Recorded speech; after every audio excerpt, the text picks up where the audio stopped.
Why are you so upset about a vacation with Kay? He asked me the day after he begged to take me home. I just stared at him. The shock on his face was nothing compared to mine when I saw the Instagram photo of them kissing. They thought I was a fool. My ex and I were together for just shy of 2 years. And it was the real deal for both of us. First love. First everything. We had this mutual friend, Kay, and for the last year of our relationship, the three of us were a unit. I'm not even exaggerating. We did everything together. I used to call us the three amigos. It felt solid, like one of those friendships you see in a sitcom. Then, out of nowhere, he ended it. His reasoning was one of those vague, soul-crushing lines. He just couldn't see a future together. There's no way to argue with that. It's a closed door. I was completely devastated, and I knew I couldn't heal if I was constantly checking his socials or waiting for a text. So, I did the only thing I could think of to save myself. I went scorched earth. I blocked his number, his Instagram, his Facebook, everything.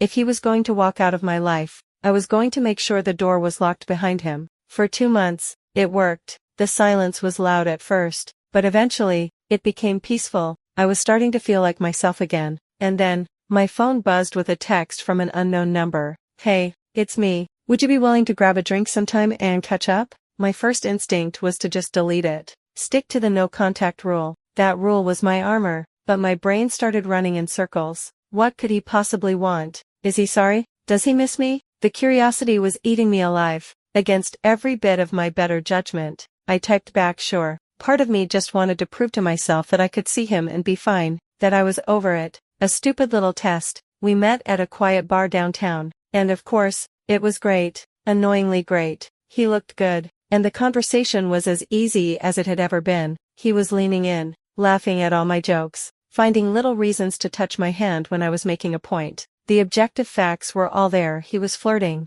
hard. At the end of the night, he walked me to my car and asked, "So, you want to come back to my place for a bit?" I just shook my head. I don't think that's a good idea. He didn't push it. Instead, he pulled me into a hug that lasted just a little too long and then kissed my forehead. I walked away from him that night, completely spun around. A man who couldn't see a future with me was sending every possible signal that he wanted me back in his present. That forehead kiss felt less like a goodbye and more like a promise. During our talk, Head casually mentioned that he and Kay had gone on a quick vacation together a few weeks back. At the time, I didn't even register it. Why would I? They were best friends. We were the amigos. It made perfect sense. I went home and stared at my ceiling. 2 months of progress completely undone in 2 hours. He broke my heart, and now he was acting like he regretted it. So, Reddit, what would you have done when an ex who shattered you suddenly comes back acting like this? Do you dare to believe it might be real? I woke up the next morning with an emotional hangover. The confusion from the night before had settled into a hard knot in my stomach. I couldn't just let it go. I needed to understand the game he was playing. So, I picked up my phone and texted the number Head used. Hey, I have to ask, what was last night about? You were being really flirty for someone who decided they didn't want a future with me. I watched the 3 little dots appear and disappear for what felt like an eternity. Finally, his reply came through. I just missed you. It was really good to see you. It was a classic non-answer, designed to be sweet while saying absolutely nothing. I pushed back. It was confusing. This time, his response was quicker. Yeah, I get it. A lot has been going on. I'm actually about to head out of town again with Kay next week. I read the text twice. My brain struggled to process the words. Again, another vacation. With Kay. Suddenly, it was like a switch flipped. A series of seemingly disconnected events began snapping together in my mind, forming a picture I didn't want to see. I thought about Kay's texts over the past couple of months.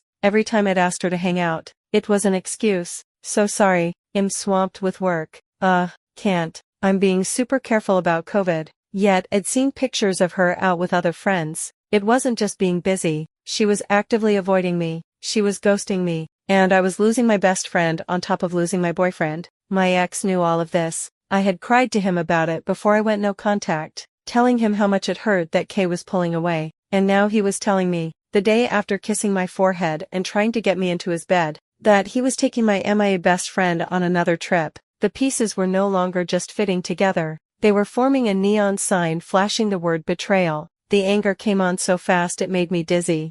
This wasn't about him missing me. This felt calculated. This felt cruel. He was testing the waters with me while having this whole other thing going on with her. He sent another text before I could even reply. Look, I can tell you're upset. we should meet up and talk about it all. My first instinct was to say yes, to get in a room with him and scream until I got the truth. But then another thought surfaced: what truth would I even get? More excuses, more carefully worded lies that would just leave me more confused and hurt. I realized in that moment that talking to him in person wouldn't give me clarity. It would just give him another chance to manipulate the situation, to make me feel like I was the crazy one for being suspicious. I wasn't going to give him that power. Not again. My thumbs moved before I could second guess myself. No, go kick rocks. I sent it, and without waiting for a reply, I blocked his number for the second time. So, Reddit, here's my question. Was I right to shut him down? He was offering to talk, but my gut was screaming at me that it was a trap. Am I right to be this angry and suspicious about his friendship with Kay? Or am I just being a jealous ex who's blowing things out of proportion? After I told him to kick rocks and blocked him again,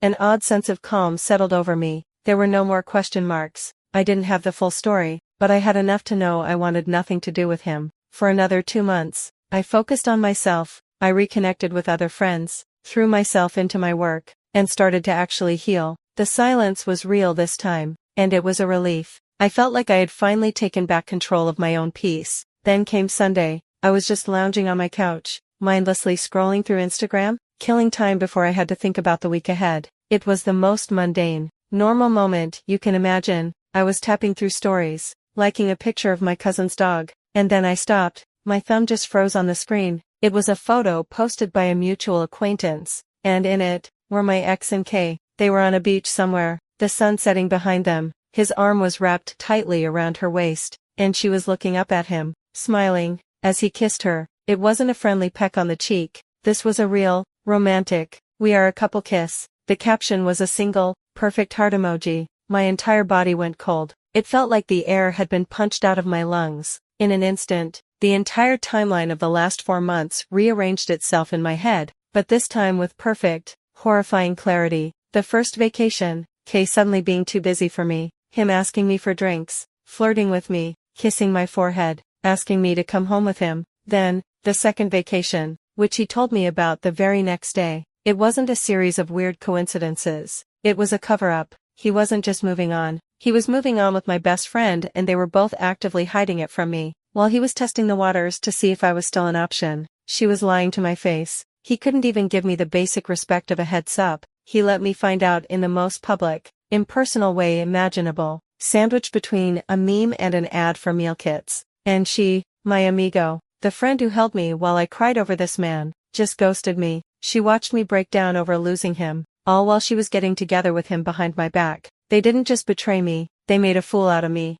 They made my grief an inconvenience to be managed until they were comfortable enough to go public. So this is where I'm at. I'm sitting here, staring at this picture, and my heart is completely shattered. It's a different kind of pain than the initial breakup. This feels deeper, more intentional. It's the lie, the manipulation from both of them. So, Reddit, I have to ask, do I have a right to be this upset? Part of me is screaming that I'm overreacting, that they're both single and can do what they want. But I can't shake the feeling that this was a profound betrayal. My friend knew how devastated I was, and my ex couldn't even be considerate enough to tell me himself. Am I wrong to be this heartbroken?